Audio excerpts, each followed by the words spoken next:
Welcome to my webinar as I explain the importance of family engagement in early childhood.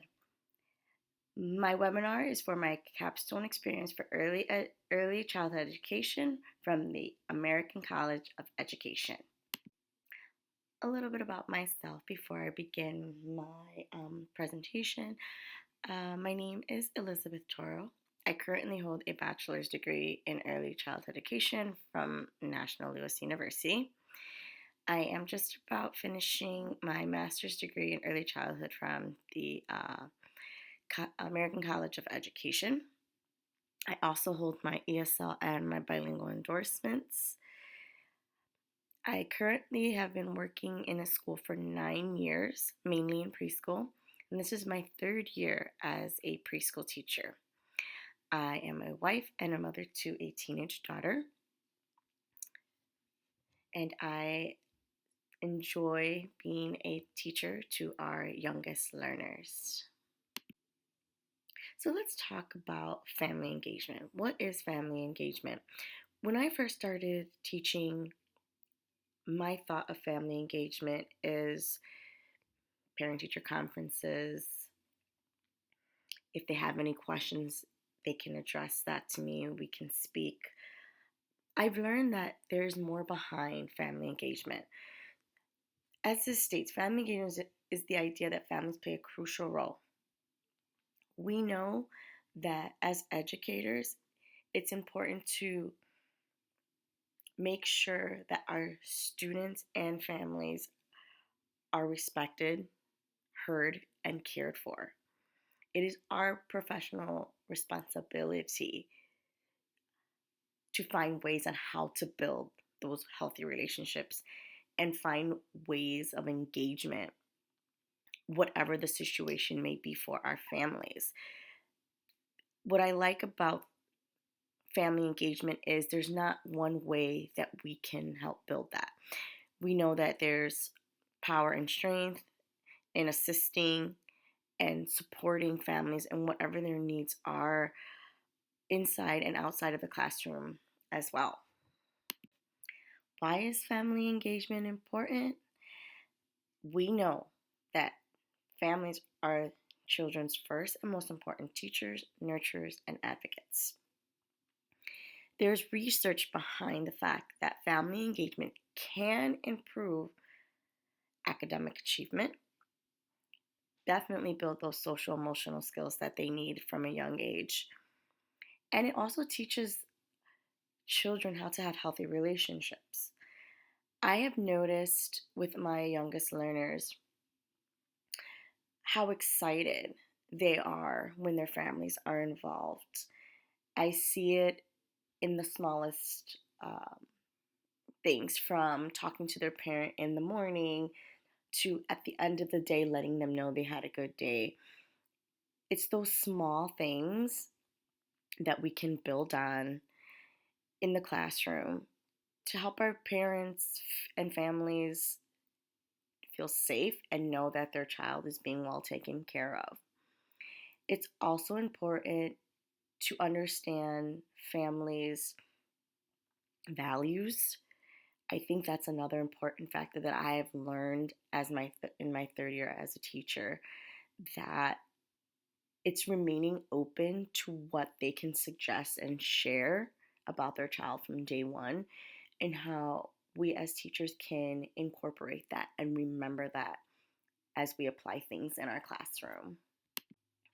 The Office of the Administration for Children and Families states that strong family engagement is central in promoting children's healthy development and wellness. So we look at a couple things: the social, emotional, and behavior factors, the overall preparing children for school, helping them transition into kindergarten. As a preschool teacher, I think that's really important for me because preschool is so different than the expectations that are in kindergarten. And also teaching families ways they can support academic achievement in elementary school and beyond. I have had a lot of parents, and not just at conferences, I've had families ask me questions on how they can help their child more at home. They've asked, what are certain things I do in the classroom? How do I plan certain activities in the classroom to keep their child engaged so that maybe they can kind of replicate that at home and not have the child necessarily be on the iPad? How do I make things fun for them since they know that I don't use the iPad all day at school? And I really like hearing parents ask for those things. I recently had a parent who asked me if I can prepare some worksheets because they were going out of town. And she felt kind of lost on what her son needed. And I said, absolutely, I can prepare a nice folder for him and cover literacy, math, and various things that I know he's interested in. And it helped when I gave mom that folder, it helped her understand where he was at in the classroom. And she was actually really surprised at where he was at. She had no idea that he was able to write sight words and able to write letters. He knew all his sounds. So just providing families with ideas of what and where their child are academically is also part of family engagement. And we don't always think about that. We always think of maybe just conversation during certain times of the year.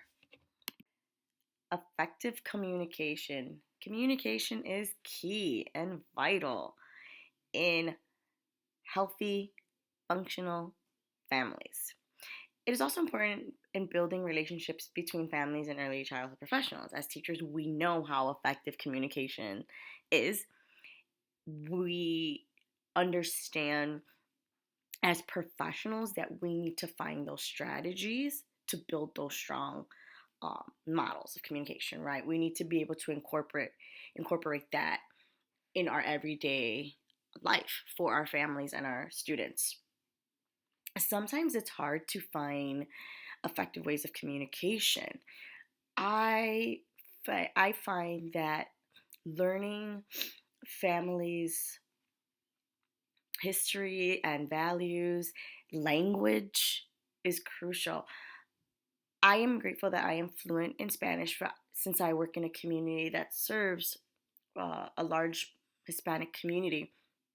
And it was important for me to get my ESL, my bilingual endorsement, so that I'm able to communicate with my families.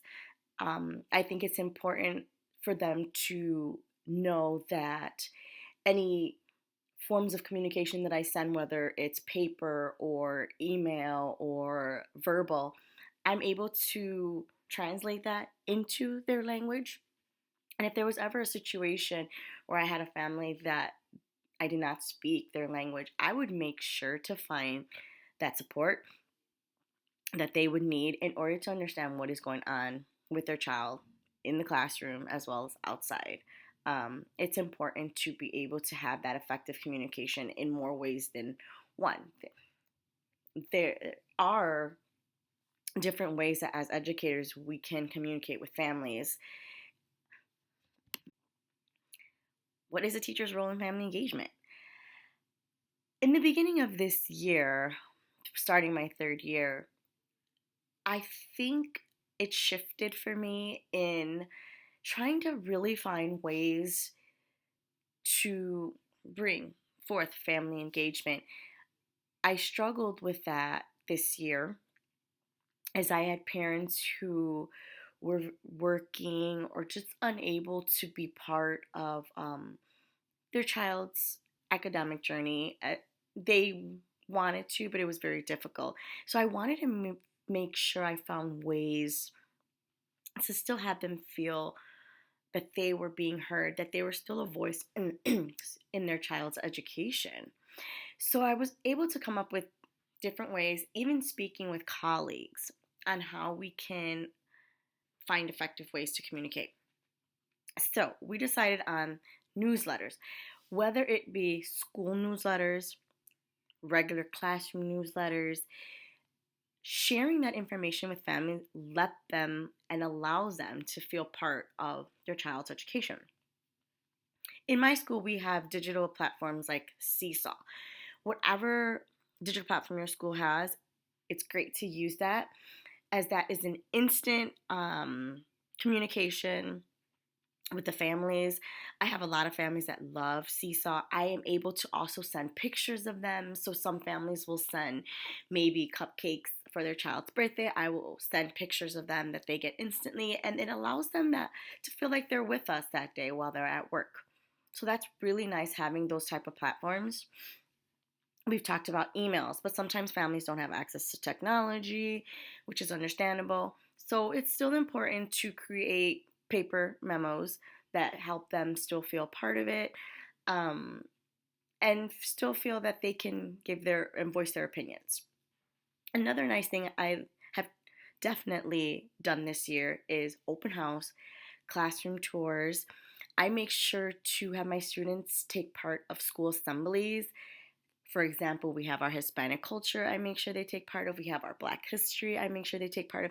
And that gives families opportunities to attend a show. We do 3 shows a day, different times, and that allows families for flexibility for being part of their child's performances. And seeing my students see their families, we know how important that is. If your school allows, I'm not sure on all schools, but volunteering, that's another great opportunity to have families come in. They can read a story, quick read aloud, share Star of the Week, where families come in and talk about their child and just share information about themselves. There are so many ways that teachers can get involved in family engagement. A common way is definitely parent teacher conferences, whether planned or unplanned. What's important to keep in mind is being flexible. Families work, or they have other things they have to take care of. So being open to Google Meet, Zoom, even a phone call I've had. I've also met with parents before school and after school for a few moments, just because that's what fits in their schedule. So just being open and flexible can really add to family engagement. Make sure to invite families to assemblies and performances. Even if their child is not necessarily participating, it still allows them to see what is going on in their school community, and they can still give opinions and still be part of their child's education. A major point to keep in mind is ongoing communication. One thing I've tried this year is just sending personalized notes, saying they did great, they were being a good friend today, they were noticed helping out a teacher or another friend. That's really important. Also, making sure to share announcement, whether it's from the school or the classroom. As I mentioned, you could prepare paper memos for those that don't have access to email, simple phone calls. I personally like to call my families whether their child is sick, whether an incident happened. I prefer to make the phone calls and not leave it for my office colleagues. I think it helps build better family relationships when the parents know it comes from the teacher. Anything that I would like to share, whether their child maybe felt a certain way that day, they were sad, anything, I reach out to the parent because that is more personal for me. Also, journaling. Um, I take pride in journaling because I am able to share that during conferences, and parents like to hear that. Maybe their child was seen being a really good friend that day, or they showed some type of growth and development as I was observing them for assessments and things like that. So it's nice to keep that ongoing communication. Here are some key points to remember. Parents are partners in their child's education, and their voice is important to the school. Another great idea is inviting families, if they can, to join school committees and share their ideas with the school community. My school has a local school council. There are some parents on there that really are essential to our school community. So some parents don't know about school committees. So just being able to share that information and let them decide if that's something that they would like to be a part of. Another great thing is finding resources. At times I see there could be a coat drive in my community. There could be a food drive in my community. Free medical care of immunizations for those going into kindergarten. Those are all great things to share with families that let them be part of their child's education. I really love the National Association for the Education of Young Children and how they say it's important to recognize that a few years ago there was certain ways of parent involvement and parent education, and now there's other ways. We add each year to finding new ways, whether it's technology, whether it's just getting creative as teachers, as educators, to involve our families. If you're a teacher struggling to find ways of engagement with your families, as I was struggling this year, key work together. Find those needs that they may have. Look at different resources, share information, just get an idea for who your families are. Think that's the starting point, and you can just add to that. You can get creative. You can really learn your students and their families by just being engaged, being present. I think that's the most important thing when starting to find ways to bring family engagement. As I spoke with other teachers from my school that are having the same struggles as I am, the key that we ended up finding is consistency. Just not giving up, making sure there's always different ways that we can engage our families. I wanted to share this quote because I think it's so important that these are the top ways that we can cultivate that family engagement, right? Build those relationships from day one. Keep those open lines of communication, and just find ways to engage and have meaningful collaborations with families. I think they really appreciate that when they know the teacher cares about the student and their families. I think from day one, if you set that tone, you will you will find that having parents on your side is so important to creating a healthy school year. Thank you for taking the time to listen to my webinar presentation on family engagement.